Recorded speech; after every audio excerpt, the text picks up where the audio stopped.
Com vocês, que bom que vocês estão aqui novamente com a gente em mais uma transmissão da sua TV Oasis do portal oroz.com.br e hoje, como vocês sabem, é dia de Pode Conversar, uma conversa sempre trazendo um tema de relevância para o nosso povo, para a nossa gente. No início dessa transmissão, eu já convido você a compartilhar esse nosso Pode Conversar aí nos seus grupos de WhatsApp, nas suas redes sociais, porque isso nos ajuda, nos incentiva a continuar fazendo isso aqui que vocês estão vendo diariamente nos últimos 12 anos, tem sido assim e eu agradeço primeiramente a Deus e a cada um de vocês que são o verdadeiro sucesso aqui desse humilde espaço. E no Pode Conversar de hoje, a gente vai falar sobre depressão e espiritualidade. Depressão e espiritualidade, um tema que está nas nossas vidas com muita intensidade nos últimos 2 anos. E a gente quer trazer esse tema para ser conversado diariamente nas calçadas, nas residências e demistificar todos os tabus que existem em torno desse tema depressão. E hoje conosco aqui, a gente já começa aqui agradecendo, nós temos aqui primeiro as mulheres, a Letícia Oliveira, que é psicóloga aqui no município de Oroz, no CAPS aqui de Oroz, a quem eu já agradeço a sua participação. É uma cedrense hoje aqui no município de Oroz, trabalhando, atendendo a população oroense. E também recebemos aqui o pastor Josué Silva, que é lá de Belém do Pará, rapaz, e está hoje aqui no Oroz, né, da Igreja Madureira aqui da cidade. E gratidão por vocês terem atendido o nosso humilde pedido para levar um pouquinho de informação para esse povo tão carente de informação, ainda mais em cima de um tema como esse, né, que é a depressão e espiritualidade. Então, bora conversar? Começar aqui com a Letícia. Letícia, tudo bom? Seja bem-vinda ao Pode Conversar. Olá, bom dia. Queria agradecer a você também por esse espaço. Dizer que realmente é muito importante, porque a primeira coisa para a gente conseguir prevenir ou fazer o tratamento é você conhecer o que é o adoecimento e falar sobre. E esse realmente é um espaço, é uma dificuldade que todos nós temos, que é conseguir acessar a população. Porque muitas das vezes o acesso que a gente tem é quando a população chega ao nosso encontro. E já normalmente quando isso acontece é quando já tem um adoecimento, muitas das vezes já é um adoecimento muito mais complexo. E prevenir é a melhor forma de tratar, na verdade, né? E aí, eu vindo como uma referência do CAPS, eu queria primeiro falar um pouco sobre o nosso serviço, que eu acho que é muito importante para a população conhecer, saber aonde procurar e principalmente qual tipo de atendimento que nós temos hoje. Ótimo, então já já você vai falar sobre esses serviços, a gente só se apresentando por enquanto, não fique nervosa não, viu? Tá. Ela chegou aqui e já ficou preocupada porque tinha câmera, né? Eu esqueci de avisar que era um videocast, né? Todo mundo pensou, ela pensou que era um áudio, mas aqui chegar na frente da câmera já é um pouquinho mais complicado, mais tranquilo, vamos conversar como eu sempre costumo dizer, bora conversar como se a gente estivesse na calçada da casa da gente, né? Pastor Josué, se apresente, seja bem-vindo. Josenberg, muito obrigado. Eu agradeço o convite, né, de estar participando desse podcast com essa temática tão importante, né, conhecendo também a doutora Letícia e reconhecendo a atividade da psicologia nisso, né, e a parceria que existe entre igrejas e a medicina, né? Eu fico muito feliz por estar comunicando com a sociedade oroense, com todos os nossos irmãos e todos os locais em que chegar essa informação, né? Nós estávamos falando há pouco que a informação ela é o que nós mais precisamos nesse momento, né? Para trabalhar com a prevenção, certo? Eu agradeço o convite todo especial e estou à sua disposição. Então, bora conversar essa nossa conversa.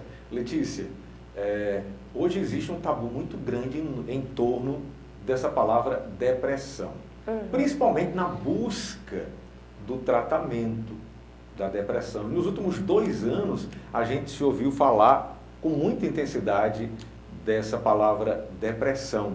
E eu estava vendo aqui que a depressão, né, já há muito tempo considerada a doença do século.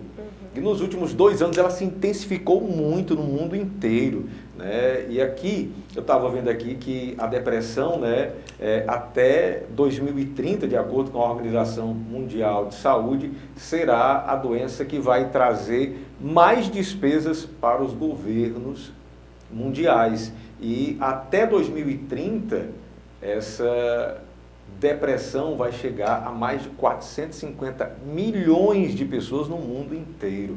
Aí eu vou aqui no nosso popular, vou no nosso vocabulário. Depressão é frescura?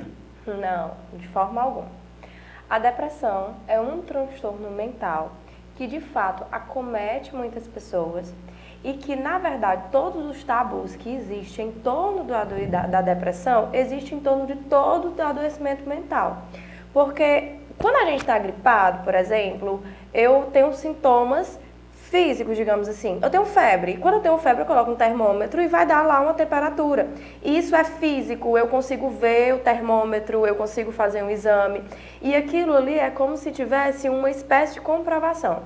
O adoecimento mental, ele tem sintomas comportamentais. Vão ter alguns sintomas físicos, como por exemplo na ansiedade, onde você tem tremores, falta de ar, mas na maioria das vezes são sintomas comportamentais.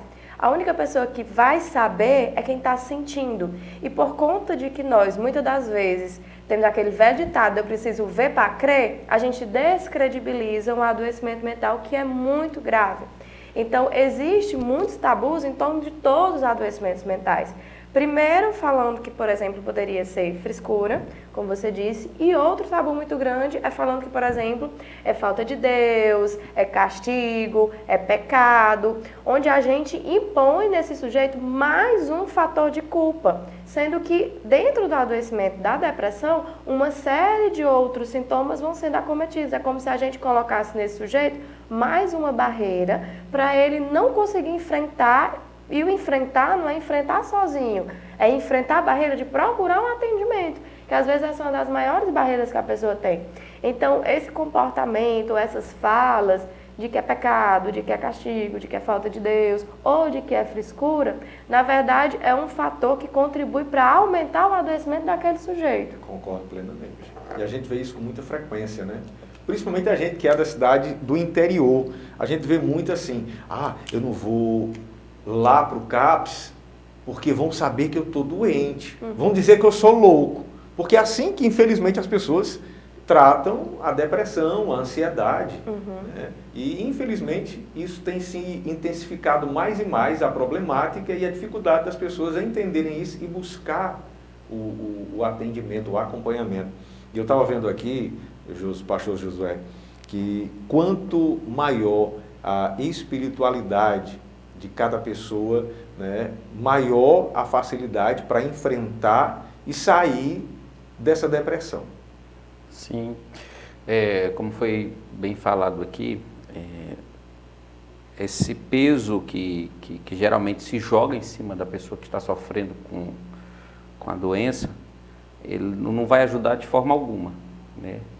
Existem duas frases bem faladas em relação à depressão, que uma vai atuar dentro do campo clínico e a outra vai dentro do campo religioso, que é a questão de, não, isso aí é frescura da pessoa, né? Ou então, é falta de Deus. Eu escuto muito isso e geralmente as pessoas me perguntam muito, e algumas já com um quadro clínico bem já avaliado, elas me perguntam assim, pastor, eu fui diagnosticado com depressão e eu queria saber do senhor se depressão é falta de Deus. E eu disse assim, olha, se depressão for falta de Deus, toda doença é falta de Deus, né? Porque depressão é uma doença. E a gente precisa procurar sair disso, não entender como foi que você chegou a isso. Deixa isso aí para os profissionais de saúde que vão te ajudar nessa área. A gente vai te ajudar a te resgatar dessa situação, né? E a questão da espiritualidade, a questão do meio religioso, né, como você mesmo apresentou aí, é que nada melhor do que a família nesse momento para dar aquele apoio emocional, aquele apoio, aquele acolhimento, a palavra correta é essa. Então, na fé, na religião ou vamos dizer assim, na espiritualidade, a pessoa encontra o acolhimento, né? Vai encontrar julgamento, mas o certo é que ela encontre acolhimento. E quando ela encontra acolhimento, com certeza ela vai encontrar o caminho da cura, né? Vai ajudá-la a encontrar mais fácil o caminho da cura. Letícia, eu não sei se é minha impressão, mas assim, de uns tempos para cá, principalmente 2 anos, a gente fala muito 2 anos para cá porque a gente viveu algo atípico na vida de todo mundo. Então, assim, eu não sei se é minha percepção, mas antigamente a gente falava muito de depressão nas pessoas mais idosas. E hoje eu vejo que nós temos pessoas muito novas acometidas dessa problemática. É só impressão ou hoje a depressão hoje não tem idade para chegar nas pessoas? Na verdade, não tem idade. Só que muitas das vezes a gente não dá a atenção devida às outras faixas etárias. Por exemplo, as crianças, a gente tem índice de transtornos mentais severos em crianças, em adolescentes e na fase adulta. Só que a gente tinha uma ideia que as pessoas só poderiam começar a sofrer ou ter algum tipo de doença a partir do momento que ela estava na vida adulta, no período da adultez, que é quando a gente entenderia que teria problema, que teria trabalho, que teria família e, consequentemente, a partir disso é que teria sofrimento. Mas hoje a gente entende que, independente de ser uma criança ou de ser um adolescente, esse sujeito ele vai estar passando por problemáticas dentro da sua singularidade. E a gente tem um outro olhar e agora entende que ele também vai ter algum tipo de adoecimento. E fora isso, tem essa mudança que, na verdade, nem só dos dois últimos anos da pandemia, que claro que são mudanças drásticas, mas, na verdade, uma mudança no contexto como um todo. Hoje a gente vive uma realidade onde é muito mais virtual do que presencial, onde a gente tem uma rede social que ela é um parâmetro de uma vida nunca atingida, é um perfil inatingível. Então a gente tem crianças que hoje têm muito mais acesso a celular do que a brinquedo, do que a rua, do que a amigo, que muitas das vezes deixa de ter vivências que seriam importantes para fortalecer ela emocionalmente enquanto sujeito, para quando ela fosse crescendo, e essa criança ela se torna uma criança reclusa, longe de estímulos que vão fortalecer o desenvolvimento dela. Então, a nossa vida mudou, a nossa rotina mudou. Hoje a gente vive muito mais tempo na rede social ou no celular do que em contato com as outras pessoas. Consequentemente, quanto menos experiência eu vou tendo, menos propriedade eu vou tendo de manejar situações que vão acontecendo na minha vida. E eu me torno muito vulnerável às questões. Então, um dos fatores é, de fato, o quanto a rede social, que é um fator muito importante, mas que deve ser de acordo também com a faixa etária. Às vezes eu vejo muito, por exemplo, nos atendimentos, algumas mães que relatam que mas o meu filho desde os 3 anos, desde os 2 anos tem um celular e hoje tem 7 anos e eu não consigo tirar. Mas criança nenhuma com 2, 3 anos vai numa loja e compra um celular. São pai que vai lá e dá. E, consequentemente, ele fica preso naquele mundo e vai prejudicando o desenvolvimento dele enquanto sujeito. Então, é uma série de fatores que vão contribuindo para que o adoecimento vá cada vez mais atingindo faixas etárias mais jovens, né? Isso é um problema que a gente vê com muita frequência, né, pastor? O pessoal hoje em dia não quer mais brincar de peão, não quer brincar mais de bila, só quer aqueles jogos que matam o povo, né? Infelizmente as pessoas estão deixando de sair de casa, né? A questão do convívio social tem diminuído cada dia que passa, né? Esse fator infantil, né, nós temos trabalhado fortemente com isso, né? Estimulando os pais a cuidarem dos seus filhos, né, serem mais presentes na vida dos filhos. Na verdade, eu sempre oriento a igreja a evitar o celular sendo uma criança muito nova ainda. Os meus filhos lá em casa vieram ter celular depois dos 12 anos. Antes a gente evita. Por quê? Porque o celular é um instrumento de trabalho, né? Evidentemente que você tem ali um joguinho no celular e tudo, porém você vai tornar a criança viciada e existem estudos que o efeito de um jogo de celular é como o efeito de uma droga na mente da criança. Quando você tira o celular dela, ela fica como uma pessoa que está ali em abstinência, dependência, né? Então, os pais, eles querem dizer assim, não, eu vou dar o celular para esse menino parar de chorar, esse menino parar de gritar. Eles não querem ter trabalho com o filho, eles não querem ter o cuidado. Então, acaba botando o celular para criar o filho, então acaba que gerando desencadeando todos esses problemas na vida da criança.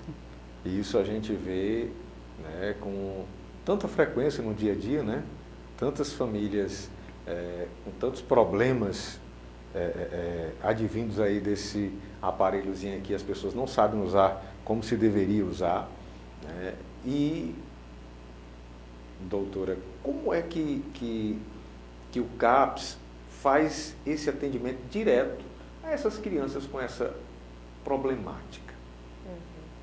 Na verdade, o CAPS do nosso município, pelo porte, ele é um CAPS tipo 1, porque existem alguns tipos de CAPS e ele vai ser definido de acordo com a quantidade de habitantes que o município tem.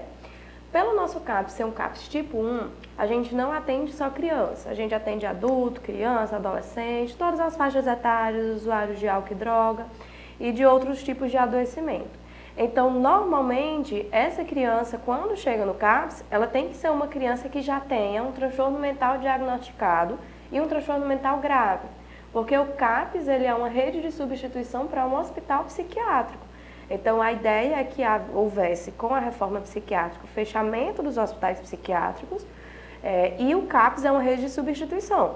Então, o perfil de atendimento de lá já seria com um diagnóstico e um diagnóstico de um determinado tipo de transtorno mental grave e persistente. Normalmente, ela vai chegar ao CAPS através de encaminhamentos, mas ela pode vir também de porta aberta, que é quando a população identifica alguns sintomas, algo que ela está notando ali no filho, na filha de diferente, o isolamento, e ela vem ao CAPS, e ela conversa, e ela mostra os sintomas, e é feito um atendimento, e lá é definido se de fato essa criança tem um transtorno mental, ou se vai ser encaminhado para a atenção primária e fazer o processo de investigação. Porque muitas das vezes não é um transtorno mental, às vezes é só essa dependência do celular, às vezes é uma questão familiar que quando se reorganiza consegue fazer com que o desenvolvimento da criança melhore, às vezes é uma construção de rotina, que a criança passa a manhã na escola e tarde à noite no celular, e aí ela precisa de atividades que desenvolvam ela até mesmo sensorialmente.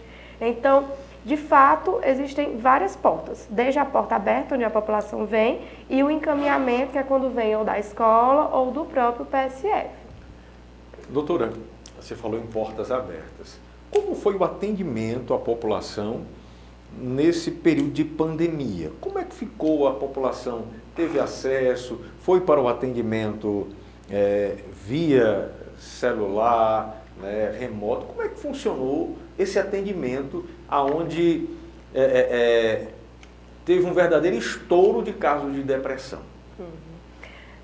Durante a pandemia foi uma situação muito complicada, porque na verdade o atendimento remoto, para o atendimento particular da psicologia, ele já existia, mas era algo muito pontual. A gente já vivia no meio digital, mas não tinha essa frequência que nós temos hoje. E aí, quando a gente é acometido pela pandemia, as coisas tiveram que mudar muito drasticamente. E aí, por o nosso perfil de atendimento ser um perfil específico de pessoas que têm um adoecimento mais grave, mais complexo, esse atendimento, nos casos mais graves, ele se deu de forma remota. Então, esse paciente era atendido, era feito o atendimento, a conversa, a terapia com ele, via celular. E o município também disponibilizou muitos profissionais que ficavam fazendo esse monitoramento. Existia um telefone que ele poderia ligar, telesaúde, e tinham vários psicólogos à disposição. Como eu não sou da atenção primária, eu sou da atenção secundária, o meu atendimento era mais para o perfil dos pacientes do CAPS. A população em geral, que às vezes não tinha um prontuário no nosso CAPS, ou que na verdade estava começando a desenvolver os sintomas, não tinha antes, ela era atendida pelo telesaúde. Então os atendimentos eles aconteceram, só que numa nova formatação. Quando as medidas que eram tomadas para não haver a contaminação foram sendo mais relaxadas em virtude da melhora das vacinas, que foram um fator muito importante, a gente começa a ter o atendimento, né, presencial. Então, de fato, foi um período muito complicado, até mesmo para nós profissionais, porque era algo novo, a gente não tinha essa rotina de fazer atendimento remoto. Foi justamente por conta da pandemia, né? E foi a estratégia mais viável que a gente viu para conseguir ajudar a população e também prevenir a todos, né, contra esse vírus. Pastor, as igrejas nos últimos 2 anos passaram por momentos muito difíceis. No momento em que a população mais precisou, as igrejas foram proibidas de abrir suas portas e de fazer esse acolhimento às pessoas. Como foi lidar com essa situação nesse período que a gente passou? Eu sempre falava que nossa geração estava encarando uma situação bem atípica, né? Nós não estávamos preparados para isso, a verdade. Certeza. É essa. E a forma em que nós conduzimos os trabalhos foi nos cultos online, né? Os trabalhos online. Porém, a igreja ela é mais do que um culto, uma reunião. A igreja é essa questão do acolhimento, ela é mais presencial. O culto ele é uma parte do que realmente é uma igreja. Então, fomos muito procurados, as pessoas muito preocupadas, porque a Covid foi uma doença que veio para desestruturar, desestabilizar a fé das pessoas, né?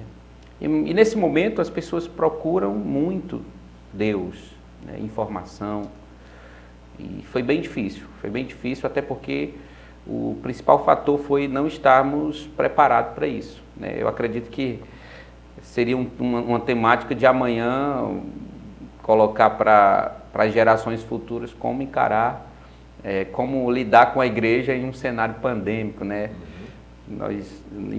Não é o que queremos, mas infelizmente estamos à mercê de qualquer coisa, né? Foi bem difícil, foi bem complicado, porém Deus foi dando graça. A gente usou a internet, as redes sociais para saber contornar toda essa situação, driblar tudo isso, né? Mas graças a Deus, com os cuidados devidos, foram voltando ao normal. E hoje nós trabalhamos com essa conscientização, que as pessoas precisam estar mais atentas à questão da fé, à questão dos cuidados, e mostrar para a população em geral que nós estamos à mercê de qualquer coisa que possa acontecer e sermos surpreendidos com uma situação inusitada e permanecer crendo em Deus, confiando em Deus, né, nunca deixando a fé de lado, que é um fator que nós consideramos fundamental, primordial. Letícia, muita gente está vendo aqui a gente e deve estar se perguntando assim, será que eu tenho depressão? Quais são os sintomas da depressão? Como a pessoa pode identificar e dizer assim, eu estou com esses sintomas e preciso procurar ajuda? Na verdade, existe uma familiaridade das pessoas com o nome, mas não existe a familiaridade com a definição. Assim como, por exemplo, da ansiedade. É muito comum você dizer, sou muito ansiosa. Mas eu não entendo que a ansiedade, ela é um sentimento, como alegria, como tristeza, que é um sentimento de algo que ainda vai acontecer e que eu de alguma forma tento me prevenir. E eu trato como se toda situação que fosse geradora de ansiedade fosse um adoecimento, quando na verdade não é. Um dos sintomas da depressão seria a tristeza, o humor deprimido. Só que nem todo mundo que tem humor deprimido vai ter depressão. A gente precisa primeiro saber diferenciar o que é o sofrimento emocional do que é o transtorno depressivo. O sofrimento emocional é algo que todos nós vamos passar em algum momento da nossa vida, quando algo que foge do nosso controle, que foge do nosso desejo vai acontecer. Então eu estou aqui, terminei meu casamento. É natural que eu vou ficar triste, que eu vou sofrer. Pode ser que eu esteja passando por um episódio depressivo, mas não necessariamente eu tenha o transtorno depressivo. Então, terminei um casamento, terminei um namoro, mudei de trabalho. Então, tudo isso vai gerar um sofrimento emocional nesse sujeito e vai gerar, talvez, a necessidade de um suporte de um psicólogo, um suporte da religião, mas não necessariamente eu vou ter um transtorno depressivo. Para ter um transtorno depressivo, existe uma série de fatores que são diagnosticados pelo DSM, que é o Manual Diagnóstico, onde quem faz esse processo de diagnóstico é o médico. Normalmente, o que a gente consegue observar? Alguns sintomas comportamentais que esse paciente, essa pessoa vai apresentando. O primeiro é, de fato, ter humor deprimido na maior parte do dia. Mas é diferente, por exemplo, eu estou aqui, estou em processo de separação com o meu marido, está me causando sofrimento emocional naquele período, ou então estou brigada com a minha mãe, está me causando aquele desconforto naquele período. O transtorno depressivo, quando você tem esse humor deprimido, normalmente não precisa que nada esteja acontecendo. Eu, às vezes, não estou com problema no meu casamento, às vezes eu posso até estar em sobrecarga no trabalho ou com algo assim, mas isso me acompanha na maior parte do dia. Não é no momentozinho onde eu tenho um conflito com uma pessoa e um desgaste. Aquilo ali vai me acompanhando. Então, eu tenho esse humor deprimido a maior parte do dia. Eu tenho uma alteração no meu sono, onde eu vou do 8 a 80. Ou eu quero dormir muito, ou eu não consigo dormir nada. Na alimentação, da mesma forma. Ou eu como muito, ou eu não como nada. Normalmente, eu tenho uma perda de interesse em atividades. Eu adoro fazer crochê. Aí, de repente, aquilo ali não tem gosto, não vejo mais sentido naquilo ali. O isolamento, onde aquela pessoa gostava muito de sentar na calçada para conversar, e eu não gosto, quero ficar sozinho, quero ficar no meu quarto, retraído. Onde eu tinha, por exemplo, uma vaidade muito grande, gostava de me arrumar, botar um batom, e de repente aquilo ali deixa de ter sentido para mim. É como se a gente pegasse uma foto e essa foto fosse colorida, e de repente eu tirasse as cores e tudo ficasse preto e branco. Eu não conseguisse ver mais sentido algum naquilo ali. Então, esses são alguns sintomas, alguns comportamentos que, na verdade, a população, em geral, ela não vai ver sintoma, ela vai ver comportamento. Comportamento do isolamento, o humor triste, o comportamento de querer comer muito ou querer comer pouco. E aí, a partir desses comportamentos, é que o médico, muitas das vezes com o suporte também do psicólogo, vai fazendo a identificação desses sintomas. Porque, de novo, todos os transtornos mentais são transtornos também comportamentais. E aí, esses comportamentos que vão dando sinais para a gente de que aquela pessoa está apresentando essa alteração, né, e provavelmente teria um transtorno mental.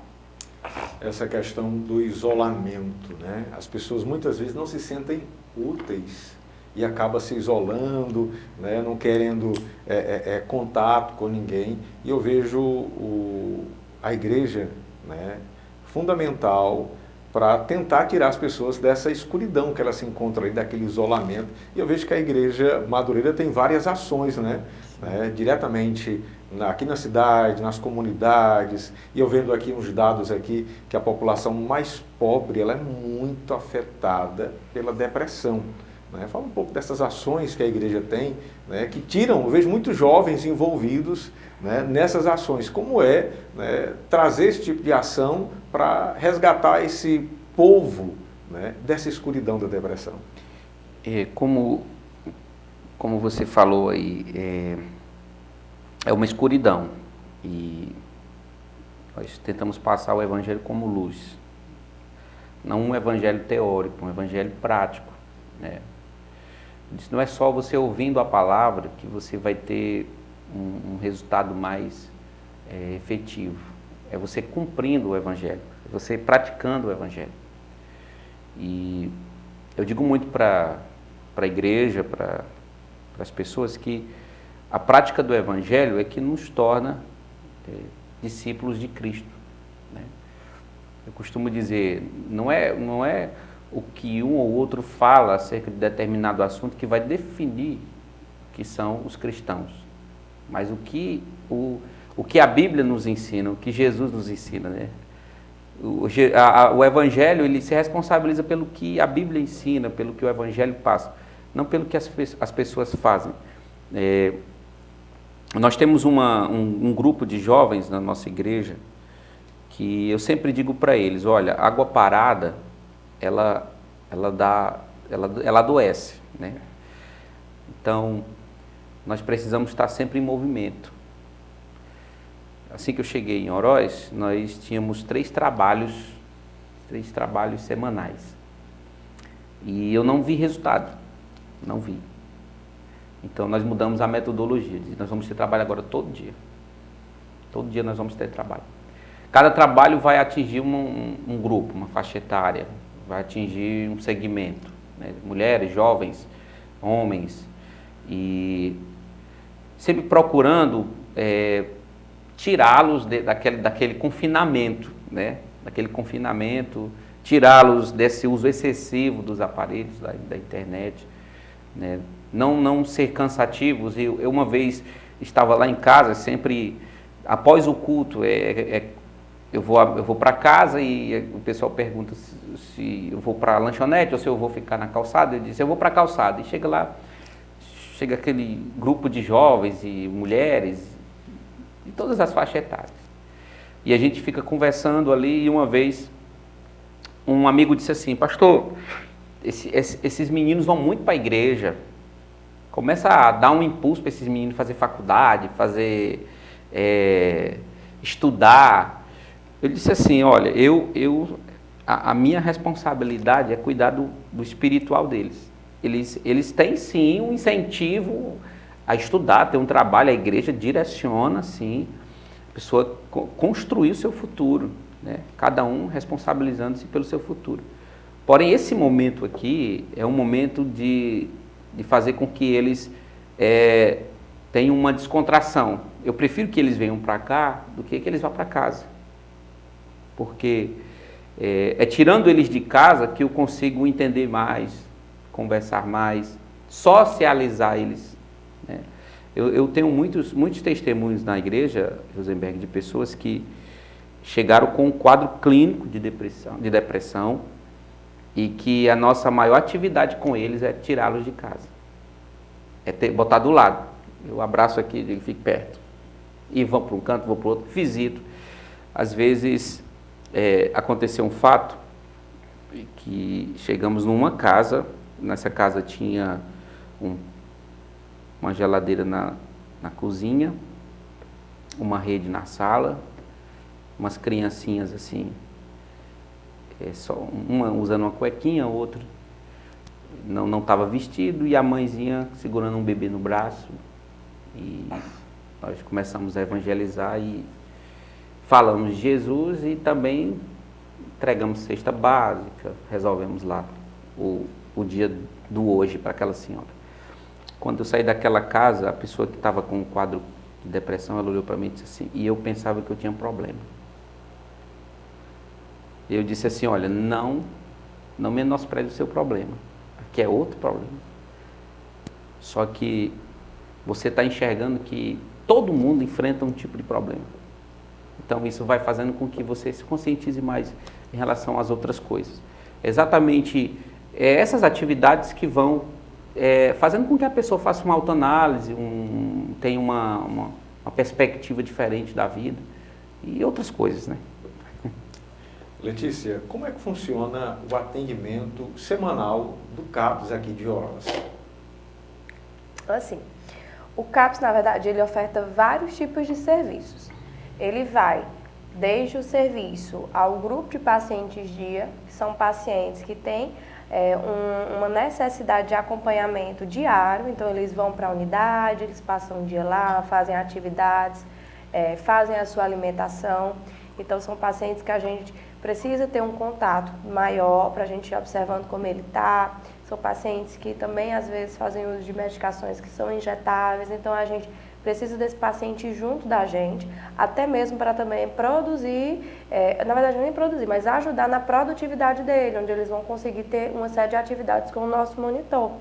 E aí tem esse tipo de atendimento, e a gente tem também os atendimentos clínicos, onde a gente tem atendimento com médico, com psiquiatra, com psicólogo, atendimentos da enfermagem e atendimentos da terapia ocupacional. Então tudo vai dependendo muito do perfil do atendimento, do quadro desse paciente. Mas como normalmente o nosso perfil de atendimento é de um paciente que tem um transtorno mental grave, e se eu tenho um transtorno mental grave eu preciso da associação da medicação e do atendimento psicoterápico, esse paciente que chega, ele vai passar pelo médico, dependendo da gravidade, ele é encaminhado para o psiquiatra também, e ele vai fazendo essa tríade de atendimento, médico, psiquiatra, psicólogo, e aí ele fica nessa tríade de atendimento. E até esse paciente conseguindo ao longo do tempo a melhor estabilidade do caso e retorno à sua UBS, à sua unidade básica de saúde, que é quando não é que ele deixa de ter problemas, porque os problemas de fato todo mundo sempre vai ter, mas que as questões em torno do adoecimento mental dele estão controladas, né? E aí depende muito do atendimento, depende muito também do perfil, da gravidade. Casos que têm uma gravidade maior, como por exemplo, tentativas de suicídio, eles têm uma frequência de atendimento muito maior, que é uma frequência semanal. O paciente com outro perfil de atendimento, ele consegue ser atendido quinzenal. Então, não existe uma regra, existe, na verdade, uma análise de acordo com o tipo de adoecimento que esse sujeito tem. E como fazer, o que fazer quando a gente se depara com a seguinte situação? A gente percebe que tem um amigo ou um familiar que está com alguns sintomas da depressão e não quer ser ajudado. O que fazer diante de uma situação como essa?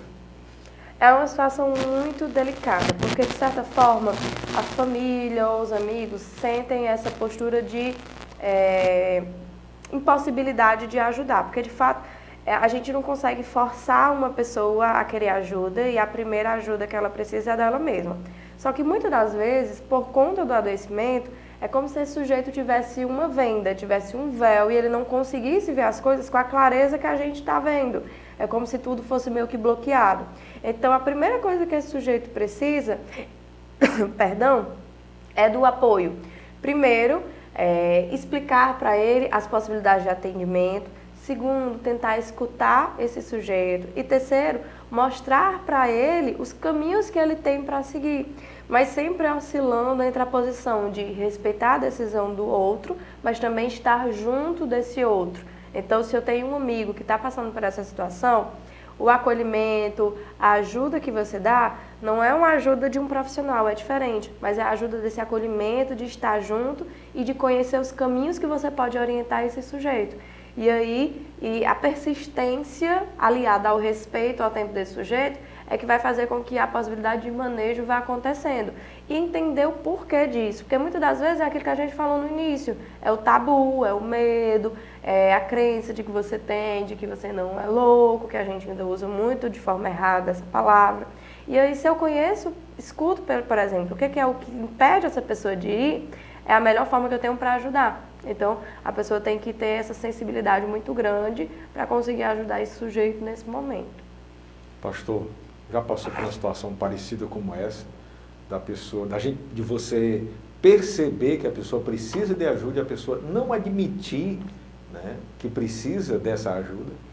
Isso é o fator principal, é constante, né? O Evangelho, ele ensina o indivíduo a reconhecer suas necessidades, suas impossibilidades, seus erros, né? O Evangelho, ele nos conduz, ele nos induz a isso, ao reconhecimento, ao autorreconhecimento. E quando nós percebemos que pessoas estão precisando, não somente aqui na área de depressão, mas hoje nós temos muitas doenças voltadas a essas questões de transtornos mentais. Então, hoje pelo costume e pelo convívio, nós conseguimos identificar algumas coisas e encaminhar, né? Geralmente, quando eu percebo que alguém está precisando de uma ajuda de um profissional de saúde, principalmente na área da psicologia, eu tenho aqui em Oroz muitos amigos psicólogos, nós somos grandes parceiros. E eu já ligo dizendo, estou encaminhando uma pessoa aí para você, certo? E a gente tem essa parceria, se a pessoa não pode pagar, a igreja vai lá e ajuda, né? A gente tem também o município em si, que tem esses trabalhos. Porque geralmente as pessoas que procuram o município, elas já reconheceram que necessitam da ajuda. Porém, essas pessoas que não reconhecem, elas não querem ser identificadas, né? Então a gente trabalha do modo remoto, né? Como já existe essa liberação para os psicólogos, e eu digo assim, olha, eu estou mandando aí um amigo, né? Ele vai te procurar e ele está precisando de ajuda, e lá ele vai trabalhar, certo? Ele vai usar sua habilidade, né? Mas é muito comum você ver, e a nossa ajuda como pastores, é justamente isso. Existe, graças a Deus, ainda um respeito às autoridades eclesiásticas. As pessoas ainda veem no pastor a figura de um pai, de uma autoridade, de um líder. Então, uma informação, um direcionamento de um pastor. Às vezes, um amigo não tem tanta autoridade, não tem tanta respaldo para chegar e dizer assim, olha, você precisa de uma ajuda, né? Mas se você está conversando, e geralmente quando as pessoas te procuram, é porque elas estão no limite ali. Então você vai conversando, você vai identificando e aí você vai direcionando. Se for uma questão espiritual, a gente vai ajudá-la, mas se for uma questão patológica, nós precisamos com certeza encaminhá-la a um profissional de saúde. O porquê que eu convidei uma psicóloga, né, de uma instituição do município e o pastor de uma das igrejas da cidade. Porque eu não sei se isso acontece pelo Brasil afora, mas pelo menos aqui eu percebo uma parceria entre essas duas instituições. E o trabalho de um fortalece o trabalho do outro. Eu percebi errado? É isso mesmo que acontece? Tem essa parceria, Letícia? Sim, na verdade, é necessário que haja essa parceria, porque o contrário da parceria vai ser essa exclusão. E, na verdade, é muito mais um fator de complementariedade do que um fator de unidade. Então, quando a pessoa está passando por qualquer tipo de adoecimento, uma série de coisas vão ser fundamentais para que haja melhora. Muitas das vezes a gente acha que é a medicação, por exemplo. Então, eu vou fazer uso de uma determinada medicação e ela por si só vai resolver o meu problema. Quando a gente sabe que não, que a medicação ela age no que... Ela não vai agir na causa, ela vai agir na consequência. Ela vai agir muitas das vezes na minha dificuldade para dormir, mas ela não vai agir no meu problema que está me dificultando a dormir. Ou então eu vou achar que muitas das vezes só a psicoterapia, mas existem muitos quadros onde eu preciso associar essa medicação à alimentação, ao suporte familiar, ao suporte religioso. Então, existe uma série de fatores que eles precisam se complementar, onde um só não vai conseguir fazer o papel de todos. Então, se não há uma junção de todos esses fatores, o processo de melhora desse paciente, que é o prognóstico dele, se torna muito mais difícil de ser atingido num perfil de melhora dele. Então, hoje a gente precisa ver que existe uma série de fatores. Desde até mesmo a alimentação que esse sujeito tem, onde a gente tem alimentações que vão produzir mais sintomas depressivos, até mesmo o suporte de todos. Então, quanto mais ajuda essa pessoa tiver, melhor para ela, né? Então, de fato, esse fator tem que ser de complementariedade e não de exclusão ou de unidade de um ou outro tipo de atendimento ou tratamento que esse sujeito vai ter. Pastor.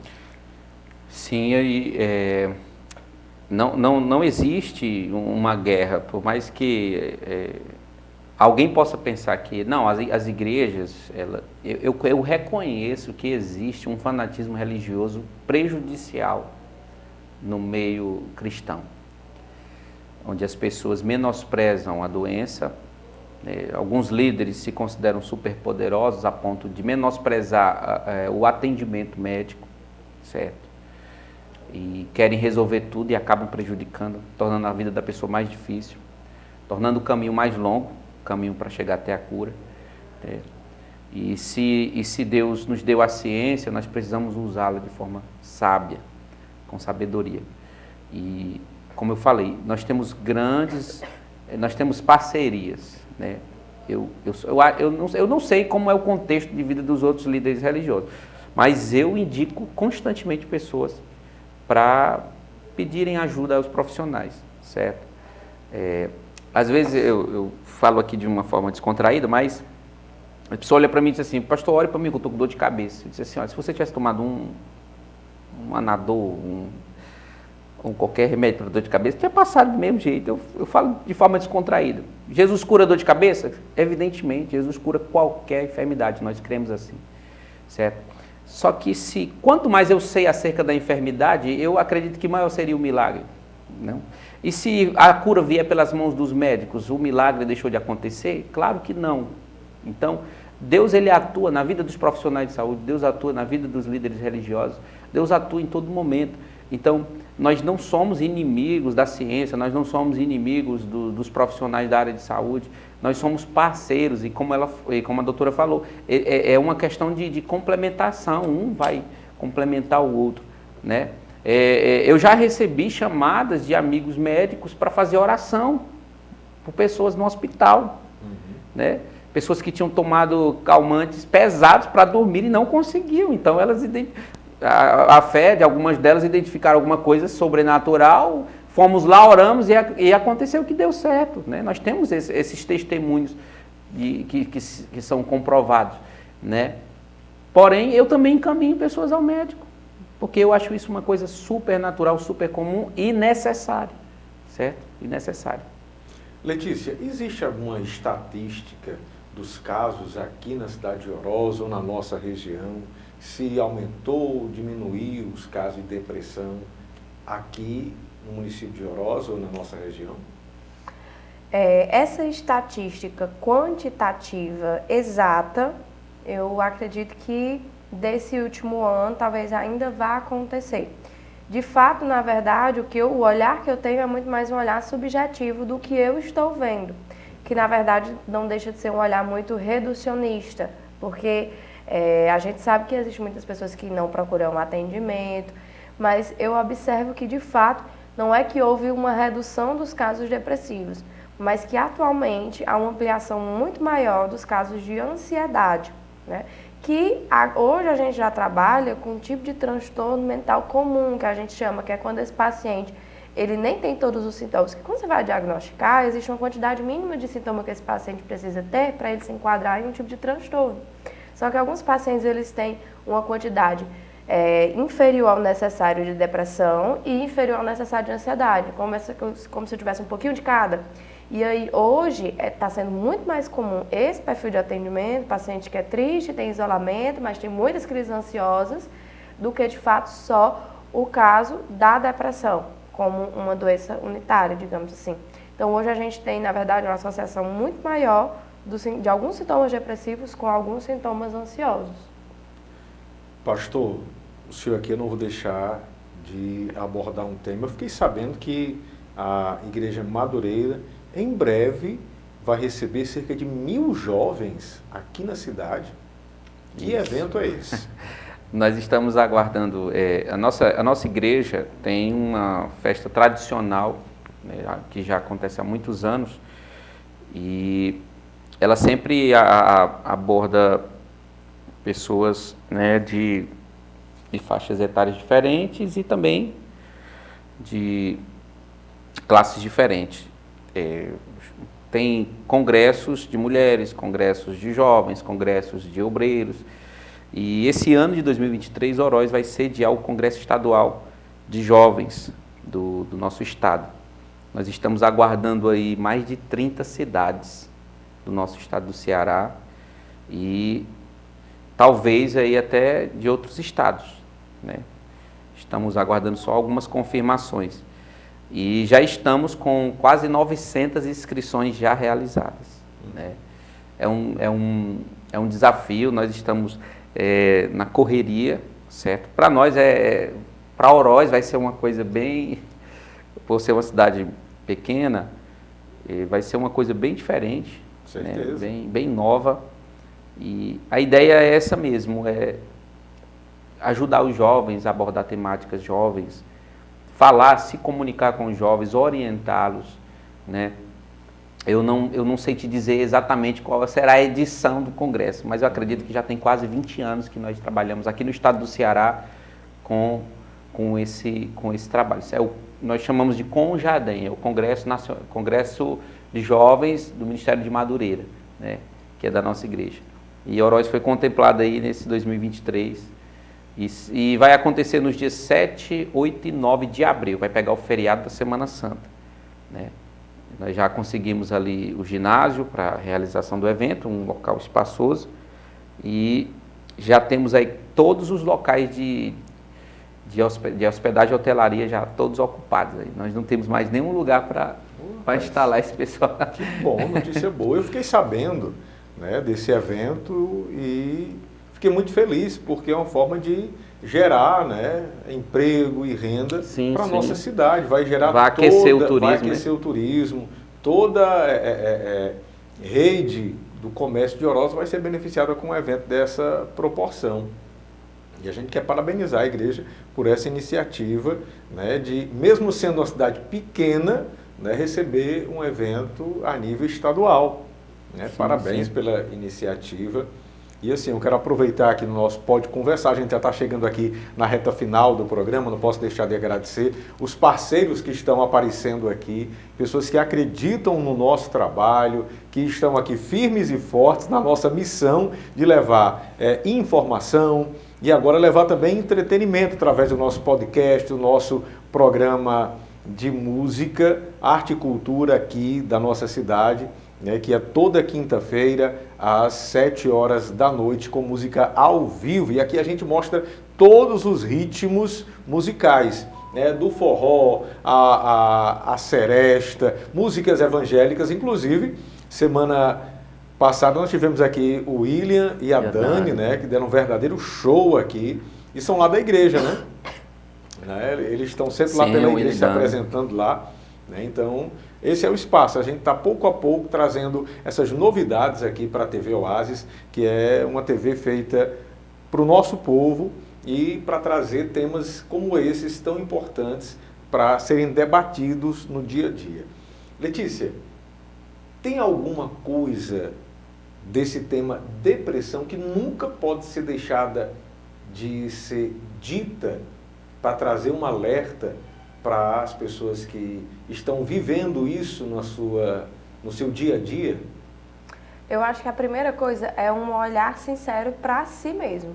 Porque muitas das vezes a gente leva uma vida ou uma rotina onde a gente se dedica muito mais ao cuidado da família, dos filhos, do trabalho.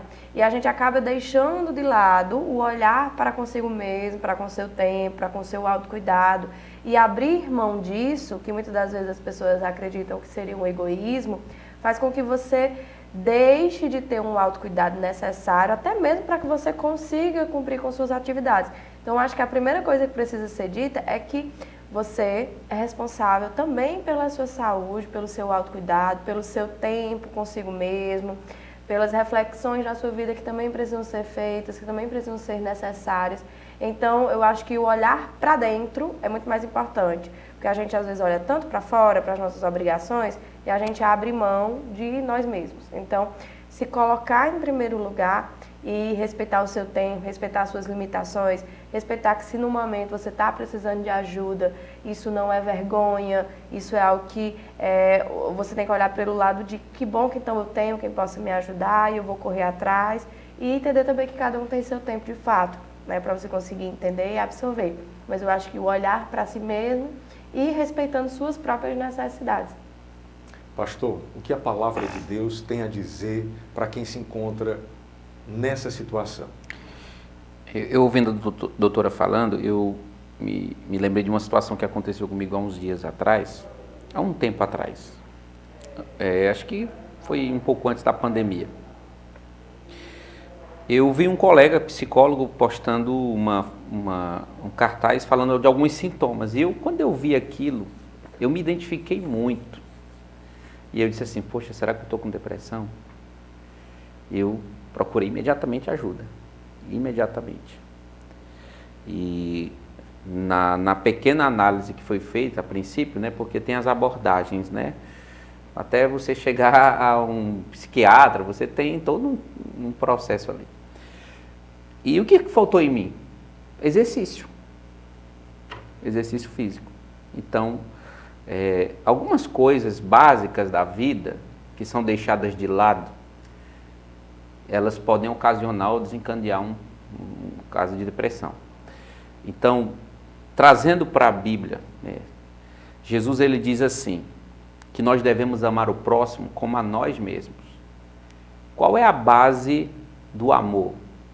É como você se trata, é como você se vê, como você como você está conduzindo a sua vida, certo? Amar o próximo como a si mesmo, a base sou eu. O que é que você quer para você?